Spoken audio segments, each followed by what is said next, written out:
គ្រាន់តែកុំអាចង់ស្រួលពេកហើយកុំអាចង់លយពេកគឺបងប្អូននឹងអាចមានលុយកាន់តែច្រើនទៅហើយជីវិតបងប្អូននឹងមិនខ្វះលុយទេដោយឧទាហរណ៍ជាក់ស្ដែងនេះបងប្អូនឃើញផ្ទះមួយនៅជាប់ផ្លូវដែលខ្ញុំថតមិញហ្នឹងហើយផ្ទះហ្នឹងជាន់ក្រោមគេបើកពេទ្យថ្មិញណា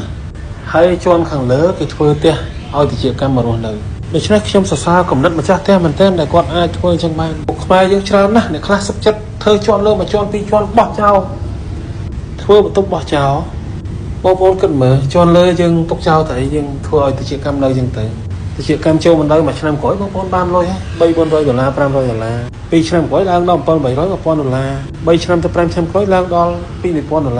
7-8ឆ្នាំទៅ10-20ឆ្នាំឡើងដល់$3,000-5,000ដូច្នេះផ្ទះជាន់លើអ្នកខ្លះទុកចោលតែបើយើងធ្វើអញ្ចឹងផ្ទះជាន់លើយើងអាចបង្កើតលុយឲ្យយើងបានរាប់សិបឆ្នាំចូល100ឆ្នាំជាងណាអ្នកខ្លះធ្វើជាន់លើអតិថិកម្មនៃហ្នឹងគាត់ថារស់នៅអត់កើតទេចុះហេតុអីផ្ទះពេទ្យថ្មីនេះគាត់រស់នៅកើតហេតុអីគាត់រស់ស៊ីកើតគាត់សិក្សាឲ្យស៊ីជម្រៅទៅគឺវាអត់មានសម្លេងរំខានអីនិយាយច្រើនទេសម្លេងក្នុងផ្ទះលឺតិចណាស់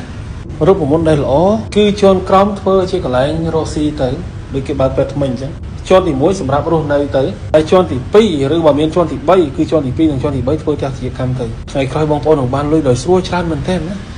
ហើយខ្ញុំនិយាយអញ្ចឹងមិនមែនមកពីខ្ញុំជាជាងសង់ផ្ទះជាកម្មឬអ្នករស់ស៊ីសង់ផ្ទះជាកម្មមែនទេណាខ្ញុំអត់មានរស់ស៊ីសង់ផ្ទះជាកម្មយកលុយទេប្រយ័ត្នច្រឡំណាបងប្អូនចង់ធ្វើផ្ទះជាកម្មតាក់ទងនរណាក៏តាក់ទងទៅតែរកអ្នកដែលមានចំណេញបំផុតនឹងគួរឲ្យទុកចិត្តណា